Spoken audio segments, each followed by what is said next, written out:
are the chances of World War III occurring? Will Putin risk nuclear war with Ukraine and tap dance his way into a global catastrophe?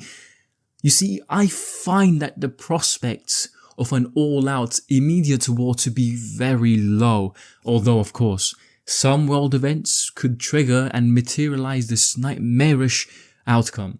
So what are these world events? Well, the first one, of course, that comes to my mind is the invasion of Taiwan by China that forces the USA to directly get involved as a result of the Sino-American Mutual Defense Treaty. The collision of two economic, political, military powerhouses would of course send shockwaves to the global system order and force countries to take sides. And when countries take sides in a conflict, everybody loses. A third event that comes to my mind is the escalation of the simmering long-term rivalry and tensions between Pakistan and India and the never-ending question of who holds Kashmir. And another event that comes to my mind immediately is of course the Middle Eastern arms race, the tensions between Iran and Israel, and that is likely to cause more proxy wars between Western powerhouses. So when evaluating all these events, do I believe World War III is likely to occur? No, I don't. Do I see nuclear escalation in the next couple of years between one of the countries mentioned above? One says, "Now I am become death, the destroyer of worlds." I suppose we all thought that, one way or another. The Russian-Ukraine conflict really officially started in 2014 when Russia annexed Crimea, and these series of events eventually escalated in 2022 when Russia finalized the full invasion of Ukraine. In an oversimplified sense, I believe that this is Putin's official conquest against Atlanticism, his official stance against the Western values that he believes is corrupting this planet. Having been influenced by Russian philosophers such as Alexander Dugin, I believe that Putin is in the mindset of preserving Russian values and building Eurasia and preserving the so-called Russian sovereign democracy. Look, of course, his passionate defense holds the same amount of weight as Boris Johnson's integrity.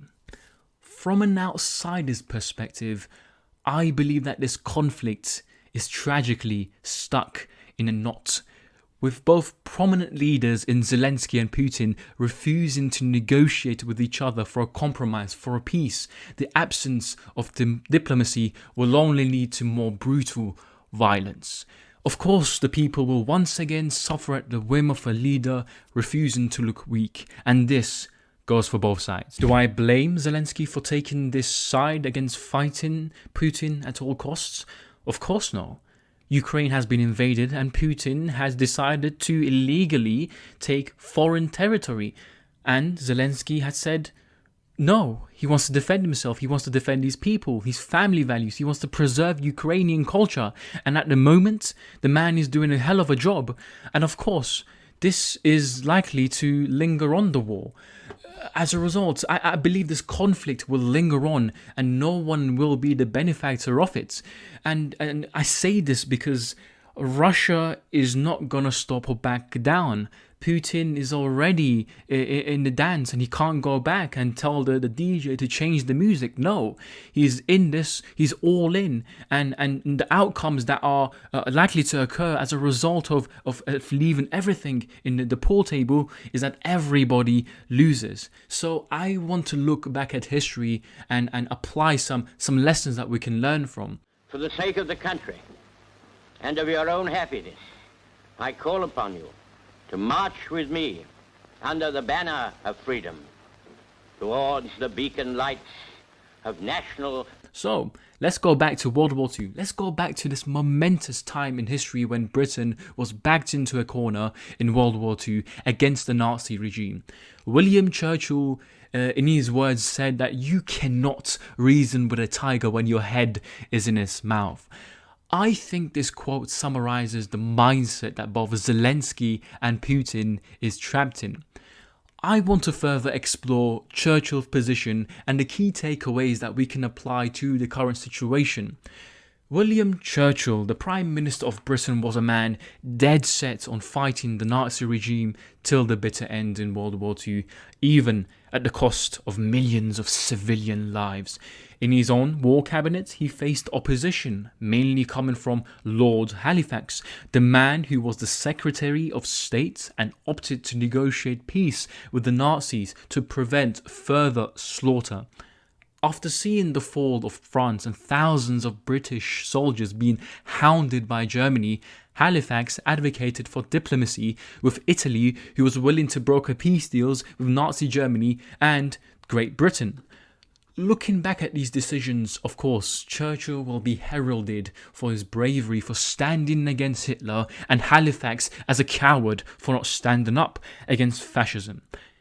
In my opinion, in looking back at this decision, I think Halifax and Churchill were both wrong.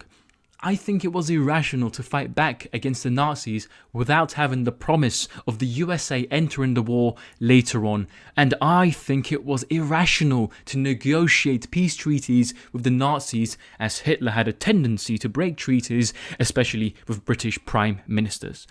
Personally, I would have brokered a temporary peace solution to restock my British army, give more time for the USA to reconsider and fight back.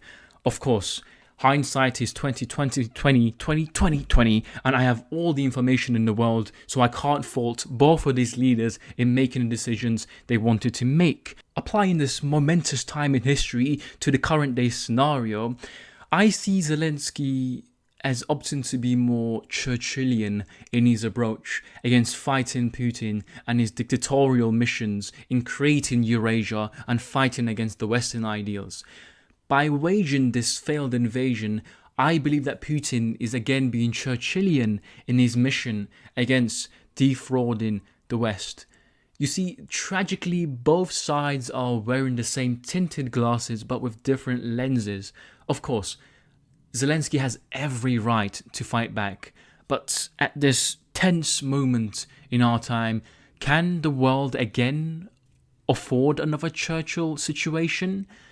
And the funny thing is, this time, we are not going to have the promise of the USA directly intervening in case of a big nuclear war escalating in Eastern Europe. The big elephant in the room that is gaining traction day by day, that didn't exist when Churchill made his decision to fight back against the Nazi Germany, was nuclear weapons, advanced nuclear weapons. And the USA cannot legally join Ukraine in the battlefield, nor can it supply nuclear weapons due to NATO restrictions. In the event that Putin goes scorched earth and releases atomic bombs in this war, what happens next? Well, Putin has already threatened of using such weapons in a televised speech recently in response to allegedly accusing Western officials that are threatening Russia with nuclear weapons, which was of course denied by Biden during his United Nations General Assembly speech.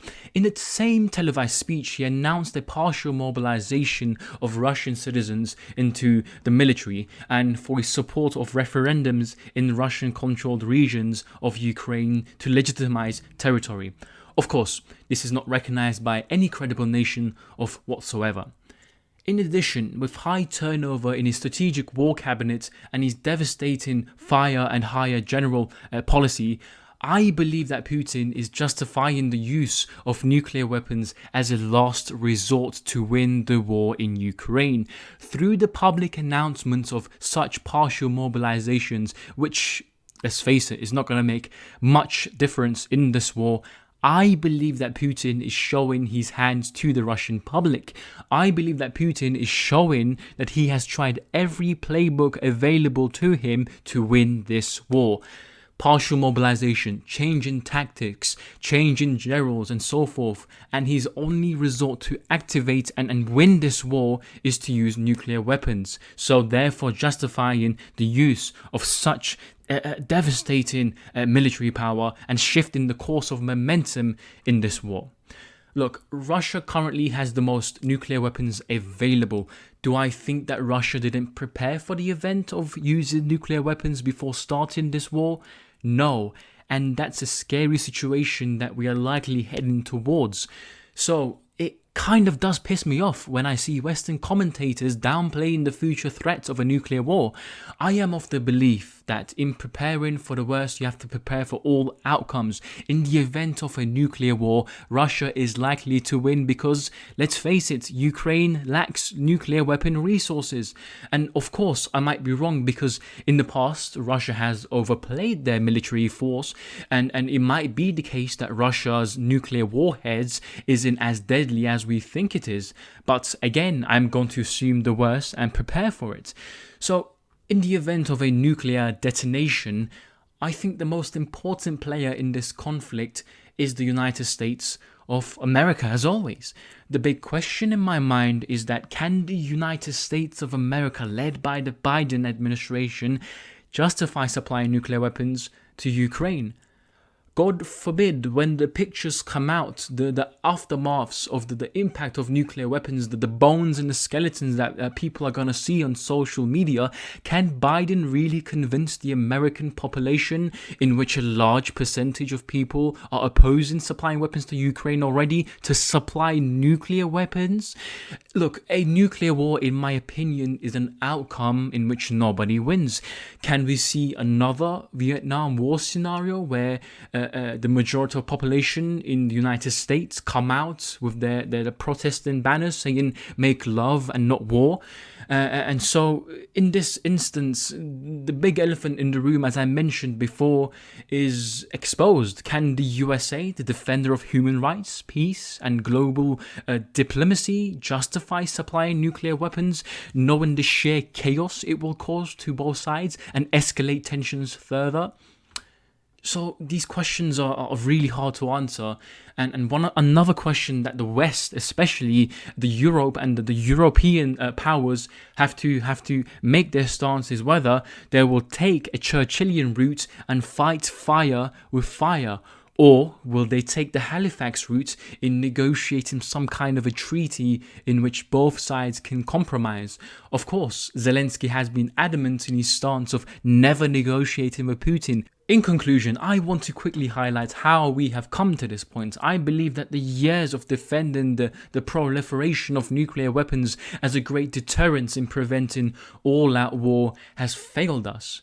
The people who defend this type of philosophy have failed to study the human condition and how any type of political system elects the worst in humankind. And surprisingly, the worst in humankind have all the absolute authority to decide if they want to use such weapons of mass destruction. Before I end this video, I want to answer the question I posed at the beginning of this video. So, is World War III likely to occur? Well, no, because I believe that Russia against the world triggers a Cold War, which is what we're seeing today, and China against the world triggers a World War. Let me know what you think of that quote. Let me know if you're more Churchillian or Halifax in your approach of what's happening today. Are you more fighting to the bitter end so Putin can be defrauded and ousted from Russia? Or are you going to be more Halifax in your route where negotiating peace and saving lives is at the forefront of your foreign policy decisions? Let me know down below, and thank you.